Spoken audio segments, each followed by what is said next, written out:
This episode of Techno Buffalo is brought to you by Netflix. PS4, PS Orbis. Sandy Bridge, Ivy Bridge. Foxconn, Sharp, Apple TV. Rumors? Round them up! Woohoo!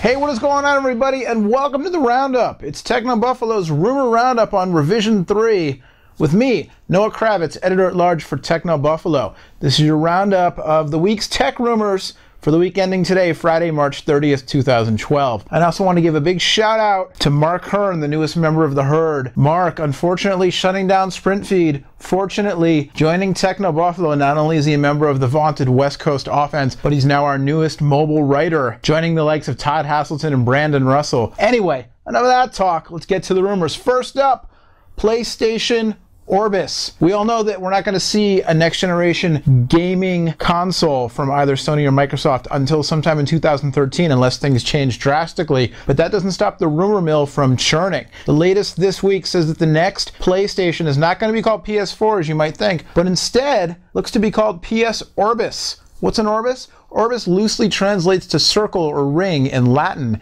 and apparently when you put together Orbis and Vita, you get Circle of Life, which is a nice little bit of Latin wordplay there. Apparently some specs being kicked around, rumored specs, including a GPU capable of 4K resolution. That doesn't mean games will be in 4K, let alone that anybody will have a 4K TV by next Christmas time, but we may see a CPU, or GPU rather, capable of 4K, to make yourself future-proof.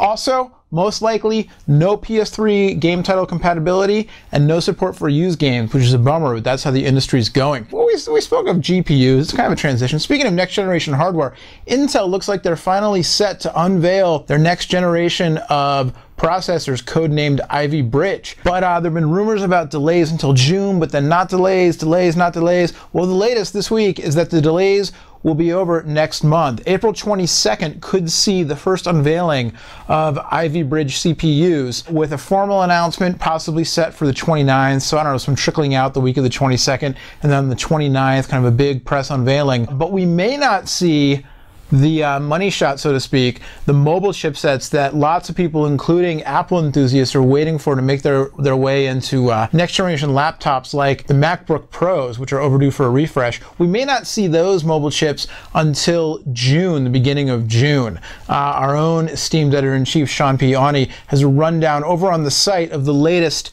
Intel Ivy Bridge rumors, so check it out, because it sort of falls into two categories: mobile and desktop, and then broken down into two release frames right now. So you're going to want to take a look at all those specs if you've been holding off on a desktop or laptop computer purchase because you're waiting for the latest and greatest from Intel. All right, we're going to take a break, hear a word from our sponsor, and then when we come back, what do Foxconn and Sharp have to do with Apple TV? Possibly quite a lot. Stay tuned. It's Rumor Roundup on Techno Buffalo Revision 3. Round them up!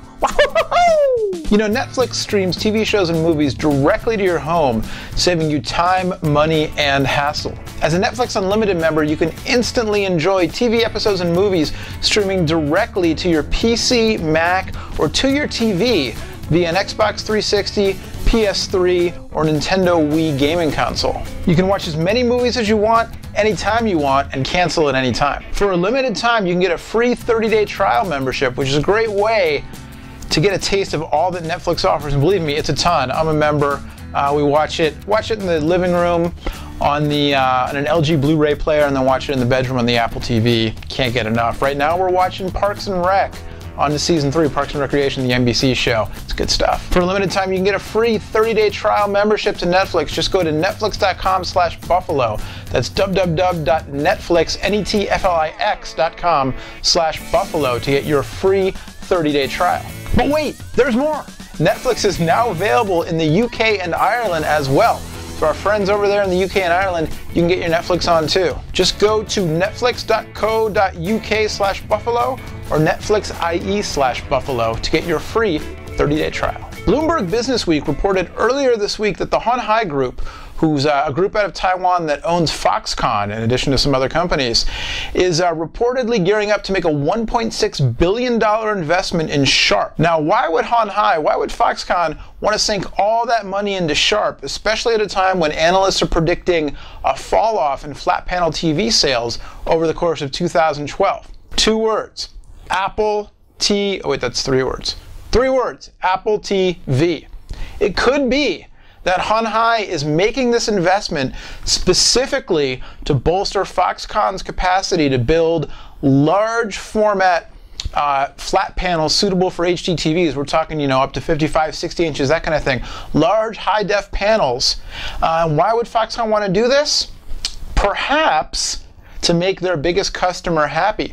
Apple accounted for some 38% of the entire Hon Hai group, and projections are for as high as 50% or slightly more than half even of Hon Hai's revenue to come directly from Apple this year. And if these Apple TV rumors are true, Apple's going to want to do what they always do, and this is why Tim Cook is now the CEO of Apple, because he's a master of supply chain negotiations. They've done it with flash memory, they've done it with hard drives before. What Apple does is they lock up these big contracts to make sure that they have the market cornered, or at least they have a very strong, steady supply of components, whatever the hot component is, at a good price, but in large volumes, so that way they can crank out whatever their newest product is. Way back when it was the iPod, and then the iPhone, and then iPad. If Apple TV is next, it makes sense that Apple's going to want to get a big, steady supply of large, high-quality HDTV panels to put into this product, so that if the rest of the market tanks, if other production facilities ramp down, if there's a shortage of high quality panels, whatever it is, Apple's got their supply chain all in order. So when they tried out the Apple TV and everybody goes, ooh, I want one, they'll be able to ship them out right quick. Also, just to throw another wrench in here, Sharp's predicting massive losses for fiscal year 2011, something like $3.5 billion in losses. So why would Hon Hai want to pump all this money into a company that's losing money hand over foot on TVs? Again, it all seems to kind of point to one thing. Where did I say it was? 3 words? Apple TV. But hey, it's just a rumor. We'll have to see what happens.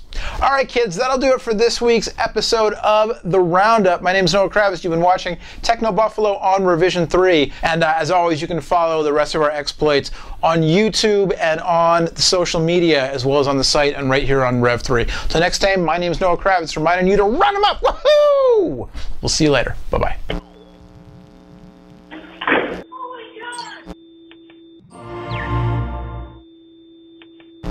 This episode of Techno Buffalo is brought to you by SpyMix. SpyMix, 3 guys, 1 chord, no songs. SpyMix.com.